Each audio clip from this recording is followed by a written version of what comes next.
A gravação já está para começar, o Teams demora um pouquinho. Muito bem. Boa tarde, pessoal.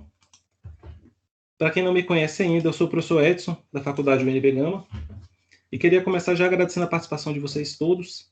A gente teve aí um número de inscrições bastante interessantes para essa nova edição do BOSS. O nosso projeto começou no semestre passado. Ele tinha um foco inicial de inserir meninas, né, no contexto da tecnologia, né, da programação, do software livre e tudo. E esse semestre, a professora Carla, que visualizou esse projeto, né, que concebeu esse projeto e me convidou a participar dele, entendeu que a gente podia abrir essa iniciativa não só para meninas, mas para todas aquelas pessoas que têm interesse de ingressar no mercado da tecnologia e por um motivo ou outro, os motivos são diversos, não é o caso de listar todos eles, né? Ainda não teve essa oportunidade, né? A ideia é justamente abrir essas oportunidades. E uma das formas que a gente tem para abrir oportunidades é justamente se capacitar para que quando a oportunidade surja, a gente esteja habilitado a abraçar essa oportunidade, né? E esse preparo não é só necessariamente um preparo técnico. Vocês vão ver aí, a Carla já botou a primeira dessas palestras, a gente teve uma série de palestras interessantíssimas aí, com meninas que já estão inseridas no mercado de trabalho e conta a trajetória delas nesse processo de formação, de graduação até a inserção no mercado de trabalho, e às vezes a dificuldade que você tem é, às vezes, uma questão, a gente tem na psicologia a síndrome do impostor, né, onde você acha que não estaria capacitado para assumir um cargo, e uma pessoa que nem tem a capacidade que você tem, acaba assumindo sua vaga porque você achou que naquele momento você não teria preparo suficiente, e na verdade tinha, né? Então, esse é um dos problemas que a gente tenta tratar dentro do BOSS, que é construir essa confiança que você tem condição de assumir vagas dentro do mercado da tecnologia, as mais diversas, cargos de liderança, cargos técnicos, cargos de desenvolvimento, de gerência, de gestão, de trato de clientes, em todas as áreas da tecnologia, que é uma área muito ampla, né? A professora Carla aqui acabou de pedir ingresso no grupo, não sei se ela vai entrar na reunião central, eu passo a palavra para ela também. Vamos ficar de olho aqui, né, entre os participantes. Então, a ideia é que nesse projeto de BOSS a gente crie, o objetivo primeiro é esse, né, que a gente crie um ambiente saudável para que todos se sintam à vontade, né, dentro desse projeto para ir se capacitando tecnicamente, também humanamente, no sentido de você vencendo esses medos, essas dificuldades, essas barreiras que a gente às vezes se autoimpõe, às vezes a sociedade impõe, às vezes é um misto de ambos, são vários cenários, como eu falei, né, mas que a gente vá superando essas dificuldades aí em conjunto, né, que é muito mais fácil do que sozinho. Então, a gente vai coletivamente aí, a gente está unido, sabendo que estamos todos no mesmo barco, todo mundo lutando pelo mesmo objetivo, facilita e nos dá força para a gente poder inserir esse mercado de trabalho. Eu trabalho já há 9 anos com programação competitiva, e a programação competitiva é um caminho excelente para esse processo de formação técnica e também no processo de inserção no mercado de trabalho. Agora há pouco eu estava conversando já com um estudante que eu estava tentando indicar ele para uma vaga de emprego, e o que acontece é que os alunos estudantes de programação competitiva dificilmente ficam desempregados. É muito difícil empregar esse pessoal porque eles se empregam rapidamente, quase que automaticamente. É uma brincadeira que há no círculo da competitiva e é verdadeira. Não existe esse competidor desempregado. Então, a gente vai indicando esses alunos, à medida que a gente consegue, né, quando eles já não foram indicados por outras pessoas e já estão trabalhando. As empresas têm me procurado nesse primeiro semestre, uma coisa bastante curiosa, mesmo com a pandemia, a demanda no mercado de tecnologia continuou muito alta. Eu tive, só no espaço de um mês, 7 vagas. Então, é um número muito alto, né, de uma empresa do Mato Grosso, outra de Brasília, as pessoas procurando por pessoas capacitadas, sempre pedindo para esse perfil, pessoas capazes de desenvolver aí, com segurança, com capacidade técnica, trabalhar com software complicado. Então, embora tenha esse nome de competitivo, e à primeira vista aqui não conheça a área, imagine logo na competição, disputa, tem esse elemento na programação competitiva, mas o objetivo dela é outro, né? Por meio do feedback imediato que os juízes online nos dão, eu já vou falar sobre isso, sobre a questão do trabalho equipe e também de trabalho sob pressão, a gente acaba desenvolvendo muito esse skill de codificação. Então, quem passa por esse processo da programação competitiva acaba sendo capaz aí de desenvolver software com muita competência. Então, quando chega ao mercado de trabalho, o mercado de trabalho responde muito positivamente aos alunos que passaram por esse processo da programação competitiva. As entrevistas de emprego, em algum momento, vai ter uma prova técnica que remete à programação competitiva. É um fato curioso que existem 3 grandes literaturas, 4, na verdade, 4 grandes livros de referência na área de competitiva só, que é pouco, mas existem uma infinidade de livros sobre entrevistas de emprego, que no fim das contas trata da mesma coisa, né? E acabam que talvez eles vendam mais justamente por ter esse nome de entrevista de emprego, que é muito mais chamativo que programação competitiva, né? A Carla adentrou na nossa reunião. Boa tarde, Carla. Oi, Edson. Tudo bom? Eu só entrei para colocar a Juliana, que ela estava com dificuldade de entrar, era só para tentar fazer com que ela. Uhum. Não, mas eu queria, eu justamente falei para as meninas que você entrasse, que o pessoal que estava aqui, que você entrasse, que eu ia justamente passar a palavra para você como visualizadora desse projeto, né, que você que concebeu o BOS e tudo, para você dar uma palavrinha com eles para explicar essa questão do BOS como projeto como um todo, rapidinho para elas. Eu estava falando dessa questão da gente superar junto as dificuldades para inserção no mercado de trabalho. Ah, não, legal. Então vou até abrir aqui meu vídeo. Tá, Então, deixa eu. prazer, gente. Ah, tá. Você quer que eu vou tirar o compartilhamento da tela caso você queira Não precisa, mostrar não. alguma. Pode, Ah, tá. Pensei pode. que você ia mostrar alguma coisa, mas tá à Ah, vontade. Se não. precisar, tá liberado. Depois eu Não, vai compartilho de rolar. volta. Não, vai rolar, assim. Primeiro, bem-vindo a todo mundo, né? Essa iniciativa ela é maravilhosa com o Edson. Assim, o Edson, vocês vão ver quanto ele é maravilhoso. Ele faz um diferencial muito grande de qualidade de ensino, de maratona. Ele tem ótimas métricas, acho que ele já comentou um pouco.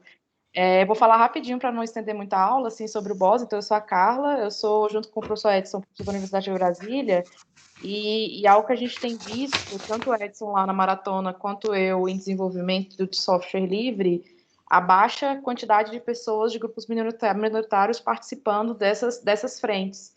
E é muito importante que tenham mais mulheres, mais grupos diversos, tanto na maratona quanto em desenvolvimento de software, porque traz software de melhor qualidade, traz soluções melhores para a sociedade. Então, a gente tem trabalhado esses últimos anos para tentar, de forma ativa, né, fazer não diferença, mas assim, trabalhar de forma ativa para tentar aumentar a quantidade de mulheres mulheres e grupos representados nessa área de software, né? Depois a gente vai ter uma apresentação que a gente vai falar várias coisas sobre a BOS, né? Que a gente tem semanalmente lives que a gente fala sobre o mercado, traz pessoas de mercado de maratona, de outras áreas, para mostrar como está o mercado, tentar criar essa rede com vocês, com outras mulheres que já estão no mercado, né, e mostrar a importância do que a gente está fazendo lá na frente. Mas isso vai acontecer, a gente vai apresentar a BOS inteira, né? Então a BOS ontem não, foi anteontem, ela foi premiada pela Gnome, que é uma fundação de software livre mundial, e ela fez uma iniciativa para projetos que incentivam pessoas a trabalhar com software livre, e foram 150 inscritos, mais ou menos, e a BOS ganhou em primeiro lugar, né? Então esse programa que vocês estão vendo agora, que é um programa de mentoria, depois vão ter mentores que vão conversar com vocês, a gente vai ter lives, então vai ter outras coisas além desse trabalho aqui com o Edson, que a gente vai ficar divulgando lá no grupo, e que essa ideia de mentoria foi premiada em primeiro lugar mundial, então é super, super legal assim, fazer parte e ver que o programa está se consolidando, a gente está tendo bons resultados, né? Essa é a segunda edição, então a gente vai manter várias edições aqui para frente, mas eu não queria usar muita aula não, mas aí obrigada de novo, Edson, pela parceria maravilhosa, e desejo a todas boa sorte, divirtam-se bastante, para vocês, é por vocês, então aproveitem a oportunidade, e qualquer coisa eu estou aqui à disposição, a Bruna, a Isa, a Rafa, com mentoras também aqui no Maratona, então se precisar de qualquer coisa também a gente está à disposição lá no grupo. Então, um abraço, Edson. Obrigada aí e bom trabalho para vocês. Muito obrigado, Carla, pela participação. Vamos para o pessoal te conhecer, né? Para a gente continuar aí trabalhando junto. Eu citei agora há pouco, antes de você entrar, Carla, das palestras que aconteceram no semestre anterior, foram todas excelentes, né? Que estão disponíveis no canal do YouTube. O pessoal ia assistindo na medida do possível, que teve realmente temas muito relevantes, né? Abordar de maneira muito interessante por profissionais da área, né? A palestra de psicologia muito boa, a palestra das meninas que estão trabalhando. Então, o pessoal que está entrando agora, na medida do possível, e acompanhando esse material aí, que vale muito a pena. Exatamente. Se tiver alguma curiosidade, sei lá, vocês querem saber como que não sei, a área de mercado de uma área específica, de segurança, vocês falam para a gente que a gente também tenta achar essas profissionais de mercado para trazer a perspectiva delas para vocês, que é bem orgânico e como é para vocês, assim, então a gente tenta sempre atender demandas vindas de vocês também. Então fiquem aí atentas e levantem o que vocês gostariam de ver, quem vocês gostariam de ver para a gente trazer para essas palestras. Mas aí é isso. Obrigada mais uma vez e bem-vindas. Ok, muito obrigado, Carla. Um abraço. Aí um fato também curioso, antes de eu começar aqui na programação competitiva, que eu observei no formulário de inscrição, e vocês podem ver aqui pelo próprio chat, quem está acompanhando, que a boa parte de vocês não são do Distrito Federal. Eu achei esse fato aí bastante curioso, né? Bastante interessante, inclusive. Temos aí representantes da Paraíba, de São Paulo, Rio de Janeiro, Minas Gerais e Goiás, até onde eu me lembro de cabeça, pode ser que tenha algum estado que eu acabei me esquecendo. E essa integração vai ser muito interessante porque a gente vê as diferentes realidades, né, de cada estado, tanto na questão acadêmica quanto na questão profissional, né? Os mercados são diferentes. Aqui em Brasília a gente tem um mercado que é majoritariamente baseado no serviço público, né? As empresas privadas acabam sendo empresas prestadoras de serviços ao serviço público, o que não é a realidade de outros estados, né? Então, essas diferenças que a gente vai poder trocar aí vai ser bastante interessante. Às vezes, alguns de vocês vai se interessar de vir para Brasília, outros que estão aqui em Brasília podem se interessar, de repente, de conhecer o estado de vocês. Então, esse intercâmbio aí cultural vai ser bem interessante no desenrolar dos nossos trabalhos. Eu tive essa experiência já de lidar com estudantes de outros estados no curso que eu dei de programação competitiva durante o início da pandemia no ano passado, e tem 2 estudantes que permanecem conosco até hoje. Um deles é de São Paulo, do interior de São Paulo, e outro da Bahia, e esse estudante da Bahia conseguiu chegar à final brasileira da Maratona de Programação esse ano. Então foi muito interessante. Ele era iniciante, não conhecia programação competitiva, e agora, depois de um ano e pouquinho, ele já está habilitado aí a disputar o nível mais alto do torneio aqui no Brasil. Então foi realmente uma experiência aí bastante interessante com esse diálogo aí entre diferentes estados, né? Eu tenho uma apresentação aqui que eu queria mostrar para vocês rapidamente, para vocês entenderem o que vem a ser a programação competitiva. Como eu falei, o nome assusta, mas porque ela realmente tem esse aspecto competitivo, mas eu vou deixar mais claro o que significa esse aspecto competitivo e onde é que isso fortalece a nossa formação. Então, a ideia é dizer o que é a programação competitiva, depois detalhar o ACMI CPC, que é o maior evento de programação competitiva do mundo, o mais antigo e o maior, e também o que é a Maratona de Programação da SBC, que, na verdade, faz parte do ICPC, e eu vou explicar isso em mais detalhes agora. Então, é bem rapidinho. Um dos livros que eu falei para vocês, que é um dos grandes clássicos aí, talvez a referência hoje mais importante de programação competitiva, é o livro dos irmãos Halins. Eles são malaios, eles eram técnicos, chegaram à final mundial, e ele tem uma série de livros chamado Competitive Programming, já está no 4º volume, inclusive, e o primeiro e o segundo já estão gratuitos para download, inclusive, o terceiro e o quarto ainda são comercializados. Eu tenho aqui uma cópia física do terceiro e estou para comprar do quarto. Mas ele abre o livro falando isso daqui, que é uma frase bastante forte, embora seja simples, que fala que a programação competitiva consiste no seguinte: na resolução de problemas da ciência da computação conhecidos o mais rápido possível. Esse conhecidos aí que é a palavra-chave dessa frase, porque o que acontece na programação competitiva é que você é confrontado com problemas de diferentes níveis de dificuldades, mas todos eles têm uma solução conhecida na literatura da computação. Então não entram problemas de pesquisa. Isso significa que, se você fizer uma boa graduação, você deveria ser capaz de, pelo menos, reconhecer a grande maioria desses problemas. E quando eu comecei a trabalhar no ano de 2012, com o maratona de programação com os estudantes da engenharia de software, eu percebi que eu, enquanto docente, não conhecia 30% daqueles problemas. Então, isso foi uma coisa que me chocou muito na ocasião, ao ler esse livro e ter essa noção dessa realidade, que tinha muita coisa que eu estava aquém de conhecer. Então, eu comecei com o meu trabalho de minimizar esse meu desconhecimento, né? Esses problemas são problemas conhecidos da computação, problemas de resolução, é a área que a gente atua, então é bom que a gente se interesse pela própria área e tente, na medida do possível, ir crescendo o conhecimento nos problemas daquela área, né? Então, a primeira parte é esse. Se você estudar programação competitiva, você vai abranger seu leque de problemas da computação que você vai ter contato, que você vai conhecer a solução, a natureza do problema, o que vai te ajudar aí, naturalmente na sua formação profissional. Quando você se deparar com problemas reais, você vai ter aí um set de ferramentas mais amplo para abordar esse problema. E o aspecto competitivo da programação competitiva vem na questão da velocidade. Se 2 estudantes, ambos conhecem o mesmo problema e são capazes de resolvê-lo, vai ser considerado vencedor o aluno que resolver esse problema o mais rápido do que o seu concorrente, né? Então, a parte competitiva da programação competitiva é só essa.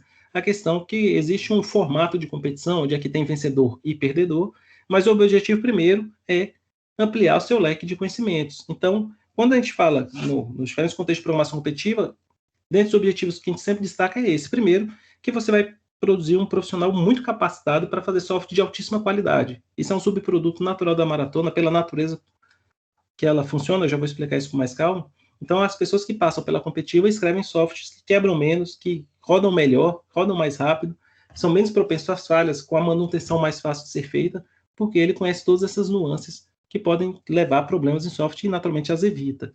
E outra, algumas das competições, não todas, mas boa parte das competições são em times. Então, você tem que com um trio de colegas, uma dupla de colegas ali, para poder produzir essas soluções. Então, você tem um microcosmo ali de uma situação onde você tem um problema para resolver e um time de profissionais da área ali tentando propor uma solução para aquele problema. Então, essas são consequências aí, objetivos que a gente consegue atingir com programação competitiva.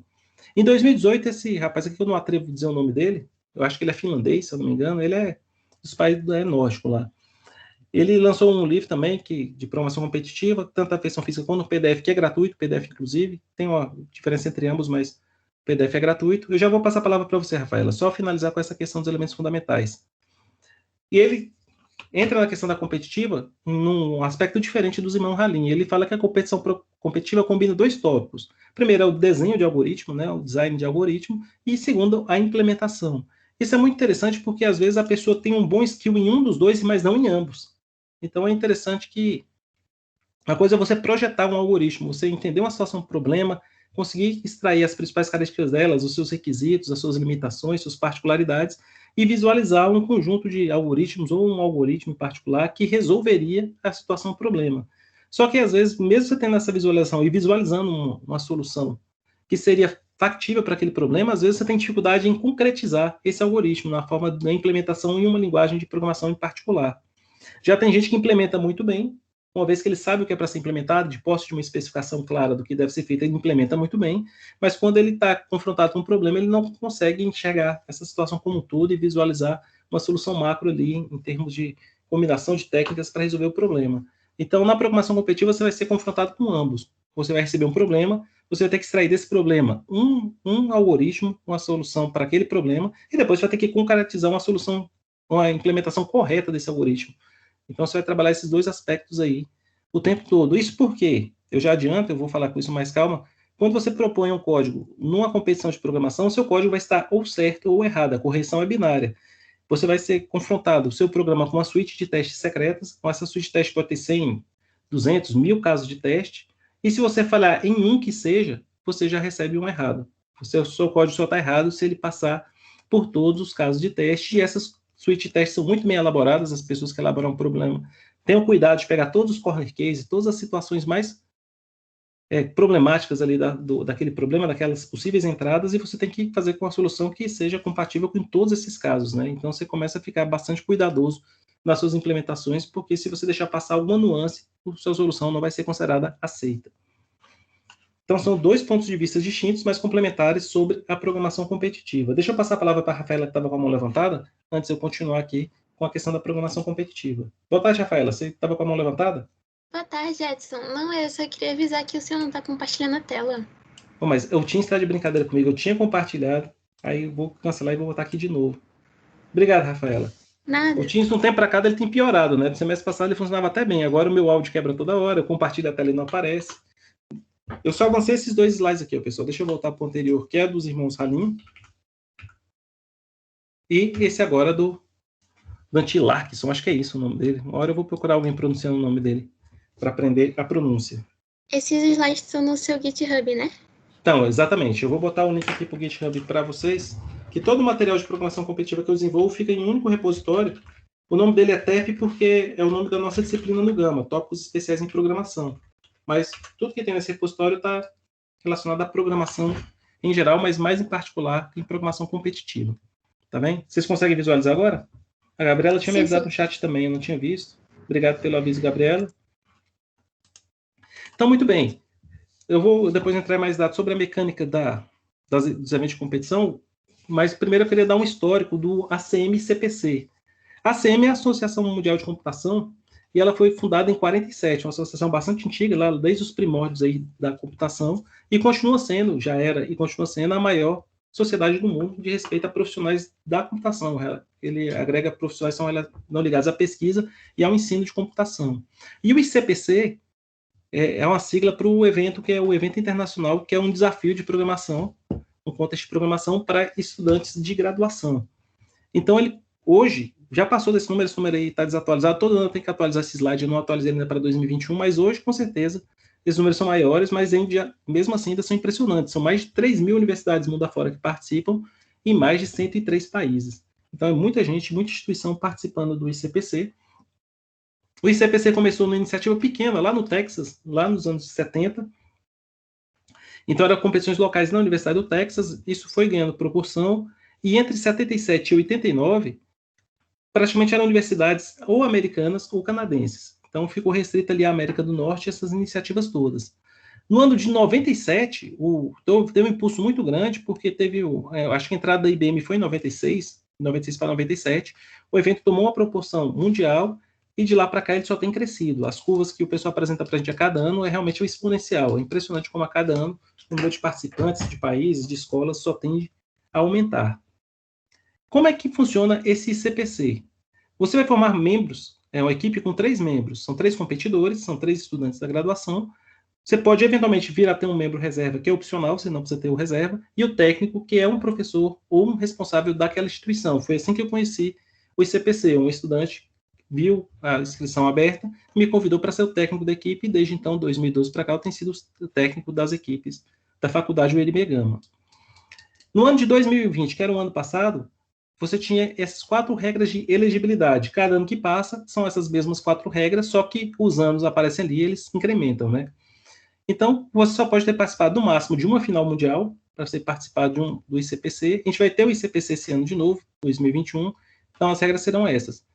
Eu não acho que não é o caso de nenhum de vocês, ninguém participou de uma final mundial ainda. Você pode ter participado no máximo de 4 regionais. A regional é a nossa final brasileira, falarei sobre isso mais adiante.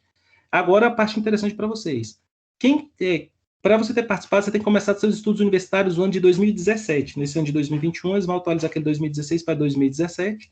Então, se você entrou na graduação de 2017 para cá, você pode participar, porque a condição é ou. Se você já atendeu essa, está ótimo, mas se porventura, se você entrou de 2016 para trás, mas nasceu depois de 98 ou depois, aquele ano também vai ser incrementado, você também pode participar. Então, é um critério ou de ingresso na graduação ou de idade. Ou seja, se você tem a idade de 98 para cá, você pode participar. E caso, porventura, seja um pouquinho mais velho, mas teve a oportunidade de estudar só mais tarde, sua primeira graduação é de 2017 para cá, você também pode participar do ICPC. Então, é um critério que tem sido adotado invariavelmente todos os anos, desde que eu participei exatamente esse mesmo critério, com os incrementos dos anos aqui que eu tinha comentado antes, né? Infelizmente, algumas pessoas descobrem tarde maratona e não podem participar mais do ICPC, mas tem outros eventos que eu vou comentar depois para vocês, que mesmo que nem mais idade como eu estou participando de um evento esse ano, né? Mesmo tendo 41 anos. Tem oportunidade para todo mundo. São previstas 4 etapas. Essa latino-americana que eu botei no ano passado, mas por causa da pandemia, ela não foi introduzida ainda. Ela seria introduzida no ano de 2020, mas está agora esperando para estrear assim que a pandemia acabar. Então, continuam sendo 3, a sub-regional, a regional e a etapa mundial. Essa etapa sub-regional acontece no Brasil, nos estados. Então, cada estado da federação tem várias sedes, dependendo do tamanho do estado, né? Aqui no Distrito Federal só tem uma, mas São Paulo tem várias sedes, por exemplo. Os campeões dessas sedes regionais, sub-regionais, vão disputar a regional que a gente chama aqui no Brasil de final brasileira. Então, essa final brasileira acontece com os campeões desses eventos e equipes convidadas, e as melhores equipes na final brasileira são convidadas para participar da final mundial, onde é que tem representantes de todos os países aí que eu já tinha citado antes. Em todos esses eventos, a estrutura básica é a mesma, são 5 horas de evento, você vai receber um caderno de problema que vai ter no mínimo 8, eu já não vi com menos de 8 ainda, e já passou de 12, hoje, no ano passado a gente chegou a ter 15 problemas no caderno, e quem resolver o maior número desses problemas aí vai ser o vencedor da competição. Se 2 ou mais equipes resolveram o mesmo número de problemas, aí o critério de empate é aquele aspecto do tempo que eu tinha comentado antes. Quem resolveu mais rapidamente vai ser a equipe campeã. E essa questão do tempo não é simplesmente você terminar primeiro. Leva-se em consideração também a precisão. Em que sentido? Durante o evento, você pode mandar várias tentativas para o mesmo problema. Só que após a primeira, qualquer outra tentativa que você fizer, você vai ser penalizado como se você tivesse gastado 20 minutos a mais. Então, sua penalidade de tempo vai ser acrescida em 20 minutos, se eventualmente você vier resolver esse problema depois. Se você não conseguir resolver em momento nenhum, acaba não tendo penalidade. Então, isso privilegia quem, de repente, demorou um pouquinho mais, mas desde a primeira vez acertou, que daquele que tentou várias vezes e veio acertar depois de 3, 4, 5 tentativas, por exemplo. São critérios aí de desempate da competição. Como isso acontece calculado automaticamente pelo juiz, vocês não precisam se preocupar com muito isso, não. A preocupação é, claro, sempre acertar o maior número de problemas. No ano passado, na Wikipedia, a gente tinha essas informações que eu sintetizei aqui para vocês. Os Estados Unidos continuam sendo o maior campeão mundial, porque, como vocês viram, até um determinado ano só acontecia competição com equipes americanas e canadenses. Depois que a coisa abriu para o mundo, ou seja, de 97 para cá, que foi a última vitória dos Estados Unidos, eles não ganharam mais nada. Impressionante. De lá para cá, a coisa aconteceu com uma hegemonia russa, que de 2012 para cá não perde nenhuma final mundial. É uma coisa absurda, sem precedente. Eles geralmente ficam em primeiro e segundo lugares, né? Porque pode ir mais de uma universidade do mesmo país. Então, os russos têm dominado aí a final mundial já tem um bom tempo.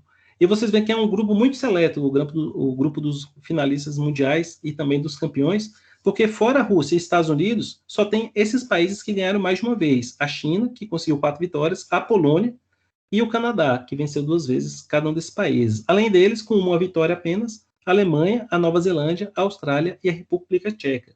Como vocês estão vendo aí, não temos o Brasil e nem nenhum país da América do Sul. Então é uma coisa que está aí em aberto ainda, não conseguimos um campeão de maratona que não viesse aí da Europa, da América do Norte ou da Ásia. Não, e também da Austrália, né? A Nova Zelândia ali da Nova Zelândia também está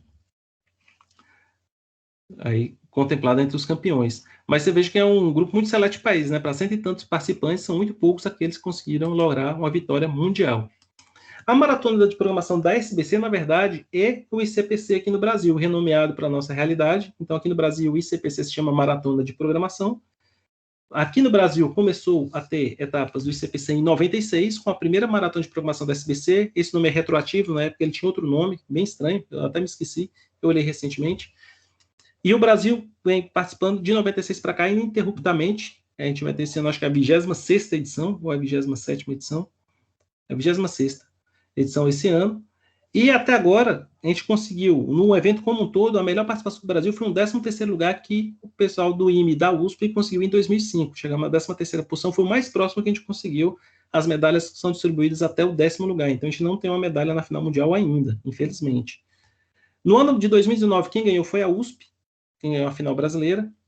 A final de 2020 vai acontecer ainda. Ela ficou pendente por causa da pandemia. A gente tem equipes do campus da Rice Ribeiro, da Universidade Brasileira, também da UNB Gama, classificados para a final brasileira. E até a 24ª edição, a Universidade Federal de Pernambuco tinha 9 vitórias em 24 edições, que é a grande campeã aqui no Brasil, tem a hegemonia. O pessoal da UFPE, quando não ganha, sempre está entre os primeiros colocados. Eles têm realmente uma participação absurda, programadores de altíssimo nível lá em Pernambuco. Em relação ao UNB, que é a universidade onde eu trabalho e alguns dos membros do nosso projeto fazem parte, a gente começou a participar em 96, curiosamente, havia uma equipe da UNB na primeira participação em 96, e em relação à final mundial, a Universidade de Brasília conseguiu no ano de 2018 a 57ª posição, com a equipe do campus da Ribeiro, chamada 100% é pouco, pagode importa demais. Esses meninos estão classificados da segunda vez para a final mundial. O Rafael Scherrabi se formou, mas o José Marcos e o Luiz Gebrim vão de novo, com o terceiro participante, com o Thiago Veras, tentar aí melhorar essa posição. Agora seria na Rússia a final mundial. Essas finais brasileiras e mundiais são itinerantes, né? Cada ano vai para um país ou para um estado da federação diferente. Então temos aí essa boa participação do pessoal da Ribeiro. Já no Campus Gama, a gente começou a participar em 2012 e a gente chegou ao 13º lugar da final brasileira. Então estamos lutando aí para conseguir a nossa primeira medalha na final brasileira. A equipe Teorema de Alfson aí conseguiu esse belo 13º lugar para a gente em 2017. Então tem alguns links para vocês aí a respeito desse contexto histórico, o site oficial do ICPC, o site oficial da Maratona aqui no Brasil, tem as provas passadas, os resultados, é bem interessante, e o site do ICPC, que vocês vão precisar dele em breve para fazer, quem quiser participar, fazer o registro de vocês no ICPC. Cada competidor tem que ter um registro lá para participar da maratona. Deixa eu abrir uma outra coisa aqui. Antes de eu passar para a segunda parte, vocês têm alguma dúvida em relação a esse histórico? Quer fazer uma colocação? Podem ficar à vontade para se manifestar. Eu esqueci de avisar que falo muito rápido, mas está sendo gravado, depois dá para passar com metade da velocidade para quem está achando que eu estou falando muito rápido. Eu acabo esquecendo e falando rápido demais. Por enquanto está tranquilo, pode prosseguir. Posso seguir adiante? Se vocês tiverem alguma dúvida, fiquem à vontade, tá, pessoal? Vocês levantem a mão ou sinalizem aqui no chat que eu passo a palavra para vocês. O que pode não ter ficado muito claro é a questão prática de como é que funciona uma competição dessa, né? Eu falei das regras e tudo, da dinâmica, mas em termos mesmo de código, como é que a coisa funciona? Eu trouxe para vocês essa segunda parte aqui, que é a parte que detalha o que é um juiz eletrônico, que é o coração dessas competições. O que difere mesmo a produção competitiva é essa presença desse juiz eletrônico, de outras competições que a gente tem, de outras áreas de conhecimento, e o que deixa a coisa com uma dinâmica bastante interessante e que é diferente das demais. Então, a questão é que os juízes eletrônicos são programas que automatizam o processo de correção de um código-fonte. Então, qual vai ser a ideia? O juiz eletrônico ele vai receber esse código-fonte, às vezes vai vir uma requisição web, às vezes, antigamente vinha por pendrive. É importante que o juiz eletrônico vai ter como entrada um código-fonte. Ele vai compilar esse código-fonte, no caso de linguagens compiladas, ou preparar para executar, no caso de uma linguagem interpretada, e vai deixar tudo no ponto que eu posso fazer o seguinte: executar várias vezes esse programa. Para cada uma delas, eu insiro um arquivo com as entradas do teste e capturo na saída o resultado desse programa. Então, a dinâmica é sempre ler do terminal e escrever no terminal. Então, eu alimento ali via pipe o código, pego e redireciono a saída para um arquivo. Depois, faço a diferença entre o arquivo que foi produzido pela solução do participante e o arquivo de solução gabarito do juiz. Se houver uma concordância, aí é considerado que aquele teste foi aceito. Havendo qualquer divergência, é considerado que aquele teste é errado e aquela solução não é válida. Então, você só tem o chamado AC, o Accepted, na competição se você conseguir produzir um código que passe por todos esses testes secretos. No caderno de provas vai ter entre 1 e 4 testes de exemplo para você poder validar o seu teste, mas, exceto esses 4, todos os demais serão secretos e ficarão ali no servidor do juiz eletrônico. Algumas plataformas combinam um juiz eletrônico com a interface de usuário, com a questão de cadastro, um banco de problemas para treino, um ranking interno, e esses são chamados juízes online, que agregam todos esses valores em cima de um juiz eletrônico. No Brasil, a gente tem um que é muito grande, que é o URI, né? O URI é o maior juiz online do Brasil, o NEPS tem crescido aí bastante também, mas o URI é o mais antigo e maior do Brasil até o momento, é do pessoal do Rio Grande do Sul. Quando eu olhei em 2012, tinha passado de 2.000 problemas a base deles, continuou crescendo, esses juízes não param, né? Em relação ao mundo, o maior juiz online hoje é o Codeforces, que é uma plataforma russa. O Codeforces tem uma dinâmica muito diferente do URI. O URI ele é baseado, o seu ranking é baseado no número de problemas que você resolveu, e já no Codeforces é baseado na sua participação em eventos que acontecem quase que semanalmente, às vezes até mais de um por semana, né? A base de dados do Codeforces é absurda, e ele mantém o registro desses eventos. Quando eu olhei tinha mais de 600, eu acho que passou dos 700 da semana passada ou retrasada. Tem que atualizar isso daqui. Eles não param, os russos não, vão num ritmo absurdo, né? E realmente o material deles é muito bom. Como a dinâmica do URI é você ranquear por número de exercícios resolvidos, você vai ter dificuldade de achar soluções para os exercícios que você não der conta de resolver. Afinal, cada acerto você sobe no ranking e as pessoas acabam guardando as suas soluções. Já a mentalidade dos russos é outra. Aprende-se todo mundo a aprender junto. Então, ao final desses eventos, eles já divulgam o próprio Codeforces, as soluções, você pode olhar as soluções dos outros competidores, a coisa é muito mais aberta, e isso tem dado aí para os russos essa primazia na final mundial, né? Não é à toa que eles estão ganhando todos os anos. Tem aqui os links para o URI e para o Codeforces, a gente vai fazer nossos logins nesses sites aí ao longo do nosso projeto. O interessante é que, independente se é o Codeforces, é o URI ou um dos juízes online que a gente vai... Só um minuto, o pessoal chega. Temos uma requisição aqui para a sala. Ok. Independente de qual juiz online você está usando, eles vão ter um comportamento semelhante no seguinte, que ele vai te dar um feedback minimalista, mas vai dar. O que todo mundo quer receber é o Accepted, ou AC, que você conseguiu acertar aquele problema, você vai receber a pontuação devida ali, segundo os critérios daquele juiz online, e segue no seu caderno de problema para fazer os demais. Agora, se a solução não estiver correta, ele vai te dar um feedback minimalista dizendo qual é a natureza do erro, não qual é o erro. Então, você vai estar errado, a natureza do erro vai ser dada, mas mais detalhes que isso não vai dizer qual é a linha, qual foi o caso de teste que você errou, nem nada disso. Então, você vai ter que ter uma noção dessas mensagens macros para você ter uma noção de como você vai procurar esse erro e corrigi-lo. Então, eu tabulei os erros mais comuns para vocês terem uma ideia. O que, infelizmente, a gente vai ver com mais frequência, aqui não tem como evitar, é o WA, que significa que o seu código está errado. O que significa? Um ou mais daqueles casos de teste, a saída que seu programa produziu não bateu com a saída do juiz. E para quem está começando, isso aqui é muito frustrante, porque você sabe que está errado, mas não sabe aonde. Então, você vai ter que procurar. Tem uma série de técnicas que a gente vai elaborando com o tempo para melhorar a busca, mas a princípio você só sabe que está errado. O segundo tipo de erro, esse que está cada vez menos comum, ele tem sido eliminado esse erro, é quando a sua saída batia com a do juiz, mas havia uma diferença de formatação. Ou você botou um espaço a mais ou a menos, ou esqueceu de quebrar uma linha, ou quebrou uma linha a mais, ou escreveu em maiúsculo que era minúsculo e vice-versa.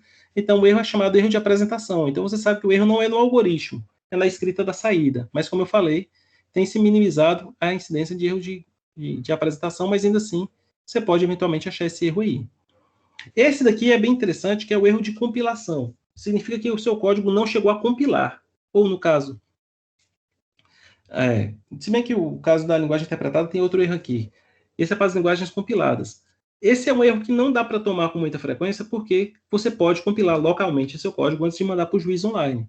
Se eventualmente compilou na sua máquina e não compilou no juiz online, aí pode ser uma diferença de plataforma. Você está usando um compilador diferente ou usando flags de compilação diferente. O juiz online indica quais são as versões dos compiladores que eles usam e também quais são as flags. Então, você tem que atentar a isso para não ter essa diferença de ambiente. Então, se você está com o ambiente justo com o que o juiz te propôs, você não deve tomar esse erro aqui se você compilar o seu código antes de enviar. As linguagens que são interpretadas e não são compiladas, o erro vai acontecer durante a execução. Então, o erro que você toma é o runtime erro. Então, se o nome da classe Java não bater com o nome do arquivo, se você dividir por zero, alocar memória demais, então todos os eventuais erros que acontecem durante o processo da execução do programa são classificados como runtime erro. Então, se você está programando em C, você já tem que desconfiar. Você pode ter invadido a memória, você pode ter dividido por zero ou alocado mais memória que havia disponível. Outro erro tão comum quanto o WA, esse é o segundo mais comum que a gente vai ver, é o erro de tempo de limite excedido. Quando você tem que submeter a solução para o programa e passar pelos testes unitários, você tem um tempo em segundos para vencer cada teste unitário. Então, seu programa não pode levar muito mais que 1, 2 ou 3 segundos por teste unitário. Os limites geralmente estão nessa casa, entre 1 e 3 segundos. Então, quando você toma o TLE, às vezes você resolveu o problema, produziria a saída correta, só que você usou uma complexidade assintótica errada. Então, você está resolvendo com um algoritmo quadrático, o que se espera é resolver com um algoritmo linear, por exemplo. Aí não tem jeito, você tem que voltar e tentar achar um algoritmo com uma melhor complexidade assintótica para diminuir esse tempo limite. Isso também pode acontecer se você entrar num laço infinito e, naturalmente, seu programa não encerra no prazo dado e você acaba recebendo um TLE. Esse de baixo é mais raro, que é você ceder o limite de memória disponível do programa. Os programas também têm um limite de memória. Eu, particularmente, nunca nem vi esse erro na prática, mas tá aí, se você alocar mais memória que era permitido, você vai receber um MLE. Esses aqui vocês não vão ver mais que são erros legados. O erro de funções restritas. Esse erro aqui significa que você usou uma função que não poderia ser usada. Você não pode usar nenhum tipo de função que pode comprometer o funcionamento do juiz online. Então, você usar um fopen, usar um fork, isso pode ser considerado uma chamada ilegal e na competição oficial sua equipe é desclassificada. O erro de submissão acontecia quando os formulários de submissão dos juízes online ainda não tinham a checagem antes do envio. Hoje já você não consegue mandar um formulário vazio, por exemplo. Antigamente isso acontecia, você recebia um erro de submissão. E por fim, esse erro aqui, esse é outro que eu não consegui reproduzir na prática, é quando você imprime mais informação do que o juiz permite. Então, isso aí você recebe também um erro de OLE. E você teria que ficar preso no laço, imprimindo indefinidamente, e você acaba não vendo esse erro, porque o I/O é a parte mais custosa da execução do programa. Quando você imprime muitas mensagens, você acaba recebendo um TLE antes de acontecer um OLE. É o que acaba acontecendo na prática, por isso que é difícil de reproduzir. Na prática, você vai participar da maratona ou codificar no juiz online, você vai ter uma série de linguagens permitidas ou não. Para o SBC, o ICPC, perdão, a maratona da SBC, você vai poder usar o C, o C++, Java, Pascal ou Kotlin. Eu nem botei o Kotlin aqui ainda, mas é porque ele entrou recentemente. E quase ninguém usa. Na última maratona tinha 800 equipes e eu vi só 2 submissões em Kotlin. Então, essas são as linguagens oficiais da maratona da SBC. 5 linguagens, as 4 que estão aí, e Kotlin. Quando você vai... Aliás, eu falei Pascal, né? O Pascal era mais antigo, é o Python. Quando você vai no Codeforces, no URI, aí você tem centenas é exagero, mas dezenas de linguagens tem, com certeza. Então, quase todas as linguagens mais famosas vai ter suporte nessas outras. O importante é que a linguagem tenha algum mecanismo de ler do console e escrever no console. Isso geralmente é o mínimo que é necessário para você produzir um programa, mas vai depender aí do suporte de cada plataforma. Competidores de alto nível quase sempre se restringem a C++. São raras as exceções de um competidor que está em alto nível, que não usa C++. Existe um ou outro que usa Java ainda, mas a maioria absoluta é programador C++. E a dinâmica qual é? Como eu falei, a interface que você vai ter com os testes do juiz online é por meio do console. Você tem que ler como se alguém estivesse digitando a entrada para você no console e tem que escrever nesse console, sem nenhum tipo de mensagem para o usuário. Você não precisa fazer como nos cursos que iniciam a pessoa na programação, falando para o usuário inserir o inteiro, ou que ele digitou o número 1. O que você vai fazer é simplesmente falar com ele, olha, você não vai falar nada, vai ler o inteiro e depois vai retornar o inteiro. Então precisa ser interface humana, né? Então, no caso do C e do C++, você vai usar as funções ou printf, scanf, ou CIN ou cout. Aí no Python você tem alguns mecanismos, tem no Java também, vai depender da sua linguagem. Eu trouxe alguns exemplos aqui para mostrar para vocês. E a formatação da entrada geralmente cai em 4 grandes categorias. A primeira delas é que a cada arquivo você vai ter uma única instância do problema, com o seu conjunto de variáveis em específico, ou você vai ter no mesmo arquivo T instâncias de um problema, e você tem um valor de T como primeiro dado de entrada para você saber quantas leituras você tem que fazer. Tem duas outras famílias que hoje são menos comuns, antigamente era mais, onde você tem N instâncias do problema, só que não se te diz de antemão quantas são esse valor de N. Então você vai lendo instâncias do problema até que apareça um valor sentinela que finalize a sua entrada. Ou você tem as mesmas N instâncias do problema e a entrada acaba com um fim de arquivo, que é o EOF. Acabou o arquivo, então acabaram-se as instâncias. Interessante notar que, uma vez especificada a entrada do problema, você não precisa validar os limites que foram declarados. Então, se você tem um problema que você vai receber um número inteiro, que vai estar entre 0 e 100, você vai ter garantia que vai ser inteiro, não tem perigo de vir uma string ali por engano, vai ser um único inteiro e ele vai estar realmente nesse intervalo. Então, o problema que é comum em todos os juízes online para fazer teste é um problema que você recebe 2 inteiros positivos e determina a soma. Então, no primeiro cenário, você receberia apenas os valores de x e y, uma instância do problema. No segundo cenário, você teria t instâncias, então você teria t pares x1, y1, um por linha. No terceiro caso, você teria vários pares e teria um valor sentinela, por exemplo, um par de números negativos para encerrar a leitura. E aqui você teria n pares, e você sabe que acabou porque acabou o arquivo. Lá no repositório tem essa apresentação e geralmente os iniciantes sempre têm essa apresentação à mão para você poder relembrar. Em C, no primeiro caso, para ler um par de inteiros eu uso scanf, para imprimir a soma eu uso o printf. Aqui eu tenho T casos de teste, então tem que fazer esse laço iterado T vezes, e para cada T é como se fosse uma instância à parte. Quando eu tenho o valor sentinela, eu leio o par de inteiros, em seguida verifico se aconteceu o valor sentinela ou não. Se aconteceu o valor sentinela, eu aborto o laço, caso contrário, respondo mais uma instância do problema. E para me ler até fim de arquivo, o que eu posso fazer é usar o retorno da scanf, que me diz quantas variáveis foram lidas com sucesso. Aqui significa que sempre que eu conseguir ler um par de valores com sucesso, eu tenho um caso de teste, então eu posso imprimir a saída.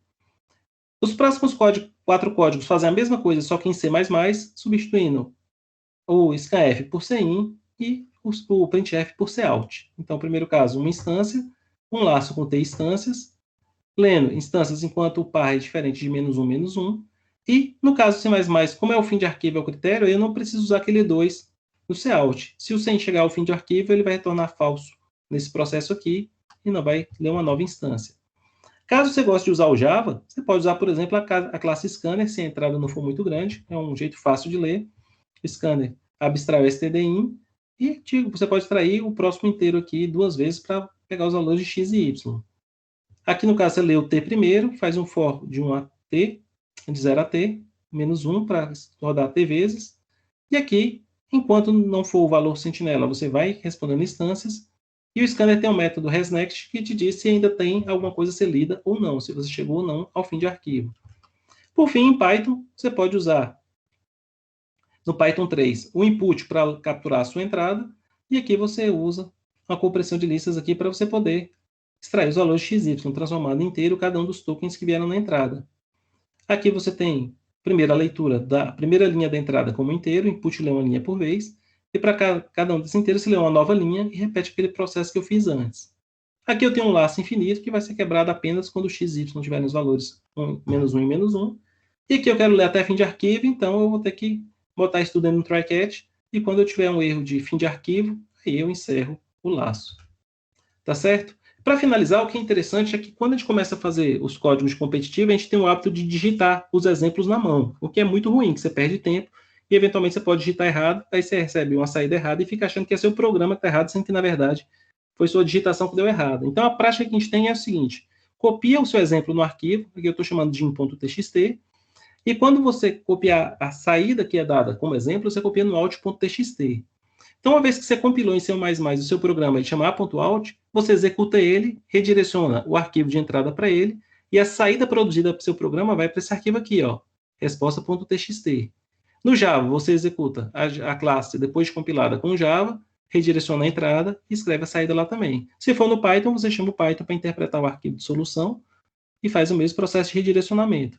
Quando eu uso esse redirecionamento, significa que é como se eu tivesse digitado o conteúdo de in no console para esses programas. E tudo que foi impresso no console vai ser gravado nesse arquivo. Então, esse arquivo aqui é o que você produziu. Esse é o do juiz. Para saber se ambos batem, no Linux você tem o comando diff, que compara o conteúdo de 2 arquivos. Se os arquivos forem idênticos, ele não retorna nada. Se houver uma ou mais diferenças, ele que diz para você quais são as linhas que diferem entre esses arquivos. Então, essa aí é a dinâmica básica que a gente usa para resolver isso. Então, eu quis dar para vocês essa visão geral de como a coisa funciona, o que é uma competição e como essa questão de submissão, de como você compare, como é que você compila e como você escreve o código, embora a gente não tenha resolvido efetivamente nenhum ainda, a gente vai começar a fazer isso na quarta-feira. Eu quero hoje deixar para vocês claro qual é a ideia do projeto e qual é essa questão, essa dinâmica macro aí da programação competitiva. Eu vou trabalhar com vocês ao longo desse período, desse primeiro semestre e também no segundo semestre, no sentido que vocês saiam do status de iniciante e comecem a competir em nível intermediário. A Rafaela está conosco desde do semestre passado, agora de nome aqui rapidamente, pode ser que tenha mais alguém, mas me fugiu. Acho que o restante do pessoal está aqui pela primeira vez. Imagino que vocês não têm experiências prévias com competitivas. Se alguém tiver, por favor, me diga. Mas a ideia é que a gente comece num ritmo tranquilo para que todas possam acompanhar, todos possam acompanhar. E à medida que a gente for avançando nos conteúdos e nos problemas, a gente vai sofisticando. Já adianto uma coisa importante: em programação competitiva é muito comum você não saber resolver um problema. E eu estou falando isso de experiência própria. Não existe em programação competitiva a pessoa que gabarita todos os eventos, fazem todos os problemas. Isso aí é completamente irreal.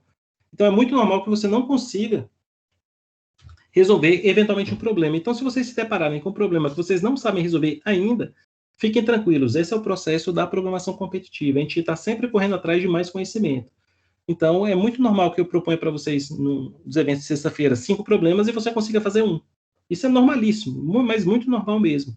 Então, por que se propõe esses 5, em vez de propor 5 mais fáceis que você faria todos? Porque na programação competitiva, você só cresce quando você começa a se confrontar com aqueles problemas que trazem técnicas que você ainda não conhece. Se você está acertando 5 problemas, é bem legal, mas você não está aprendendo técnica nova nenhuma. E a ideia é que você esteja constantemente aprendendo novas técnicas. A quantidade de conteúdo abrangido na programação competitiva é superior a uma graduação. Então, é difícil você saber tudo. Então, a maior parte das vezes, você vai ter que conhecer uma técnica nova. Às vezes, você não pegou na hora qual seria. Mesmo técnicas conhecidas, você não soube combiná-las no momento de maneira adequada. Então, não acertar não é problema. Então, a primeira coisa que a gente tem que vencer essa resistência que a gente traz lá no ensino médio fundamental, de achar que o bom aluno é o cara que gabarita tudo e o aluno que tem dúvida ou que eventualmente erra alguma coisa é um mau aluno.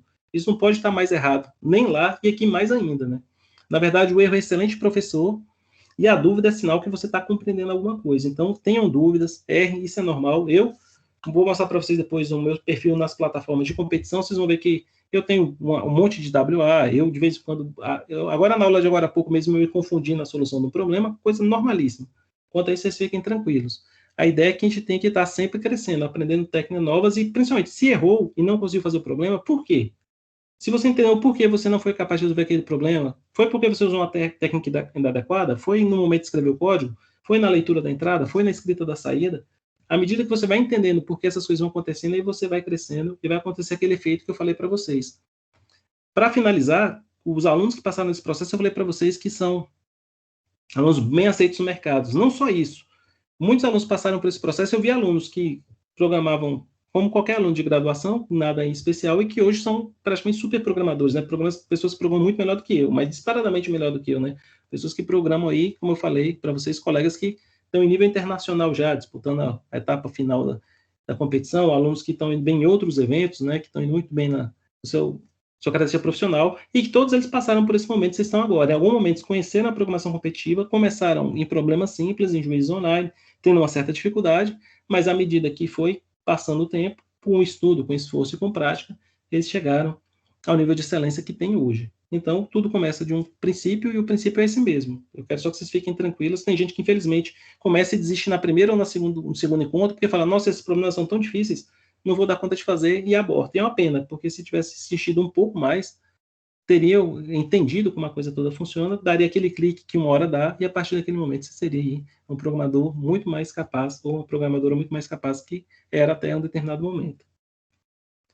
Certo? Alguém quer fazer uma colocação para respeito disso tudo que eu apresentei? Se já conhece competitiva, não conhecia, se alguma coisa não ficou muito clara?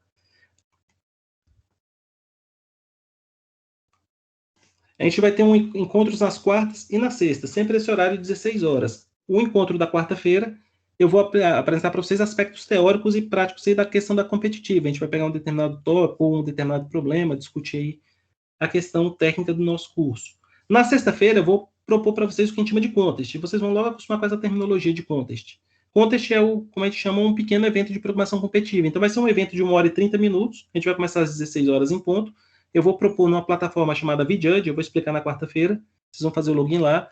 E a gente vai tentar resolver esses problemas individualmente. Aí, na quarta-feira seguinte, a gente discute as soluções, o que deu certo, o que deu errado. Então, a gente vai ter um encontro teórico na quarta e encontros práticos na sexta.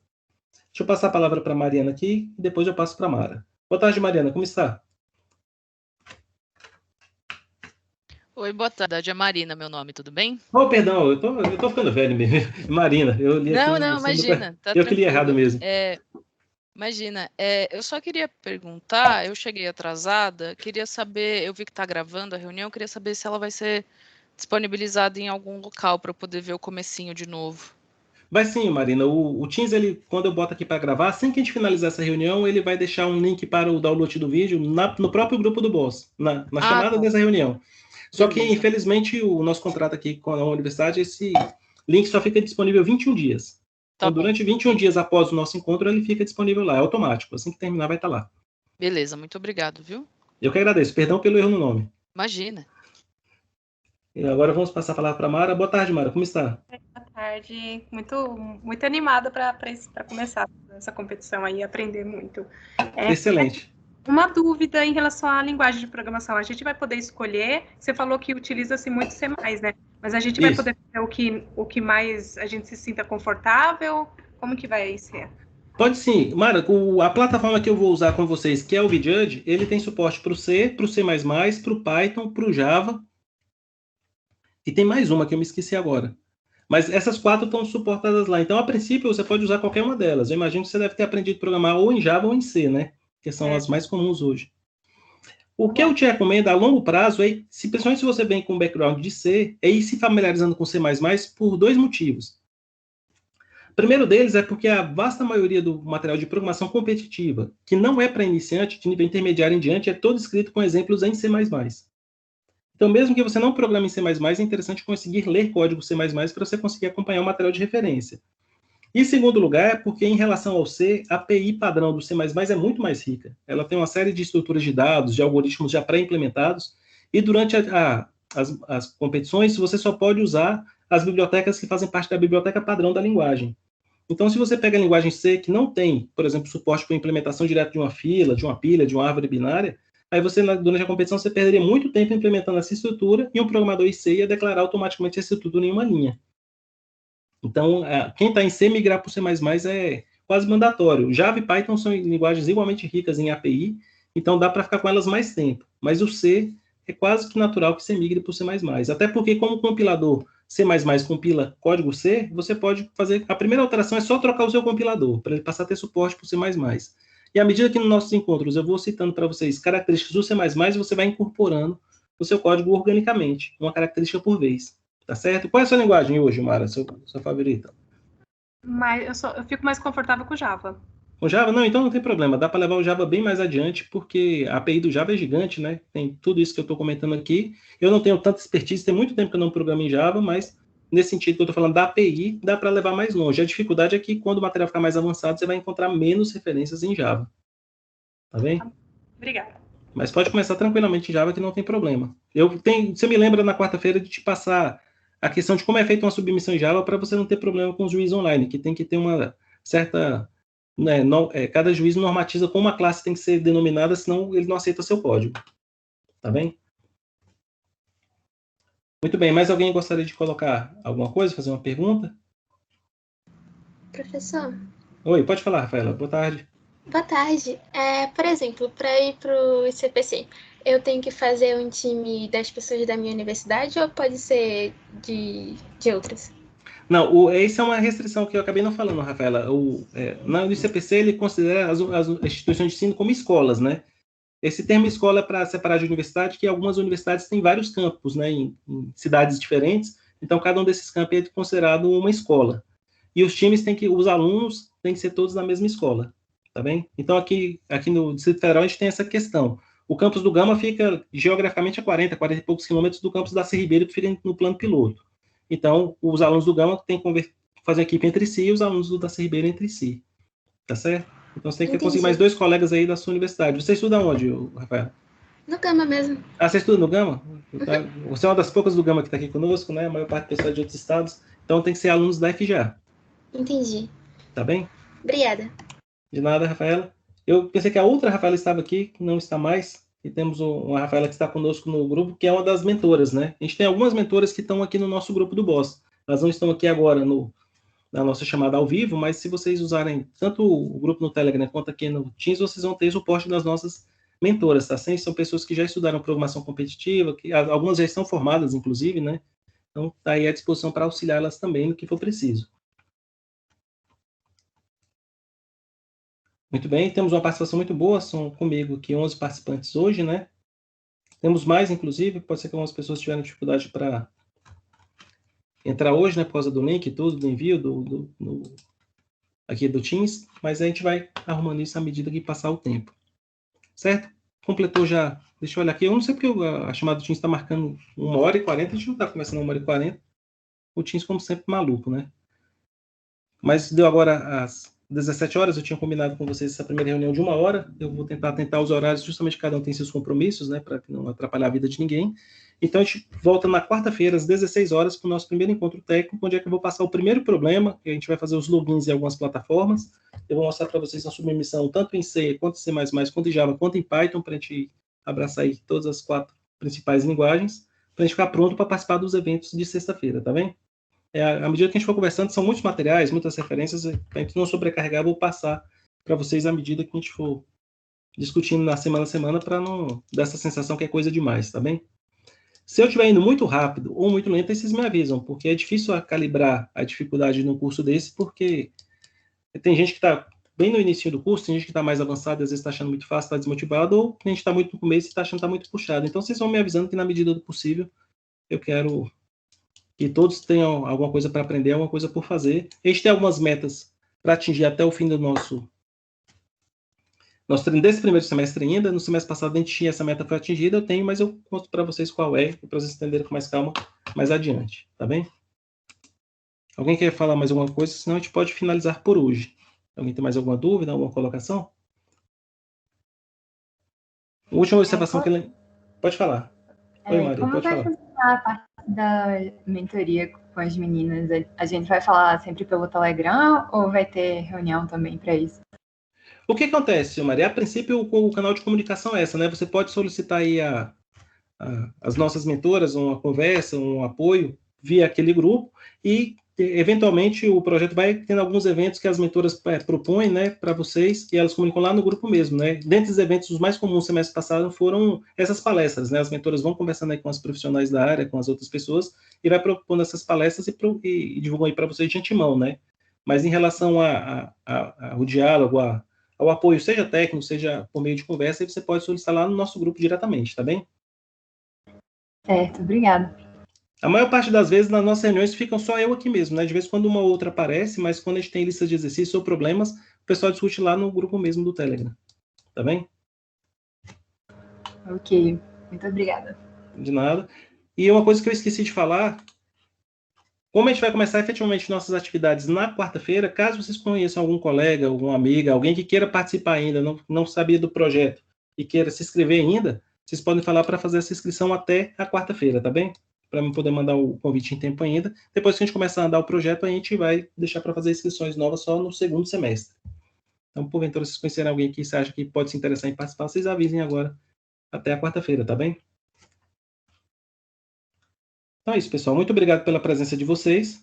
Nos vemos na quarta-feira. A gente vai se conhecendo aí. Depois eu quero conhecer vocês, a história de cada um, onde estuda, quais são as dificuldades que está tendo, ou facilidades, o que está enfrentando, para a gente aí, como grupo, como eu falei, a gente se ajudando mutuamente, né, se conhecendo e nos apoiando para que todo mundo chegue aí muito breve ao nível de excelência profissional que permita vocês aí terem oportunidades excelentes na área de tecnologia aí, e seguir uma carreira boa e feliz. Tá bem? Temos uma manifestação aqui no chat, deixa eu dar uma olhadinha aqui antes de encerrar. Ah, tá ok. Só a Iris aqui agradecendo, acredito que é Iris o nome. Muito obrigado, pessoal. Uma boa tarde, um bom fim de semana a vocês todos. Nos vemos na quarta-feira. Boa tarde, professor. Obrigada. Eu que agradeço. Uma boa tarde para você também. Bom final de semana a todos. Ok, obrigado. Bom final de semana.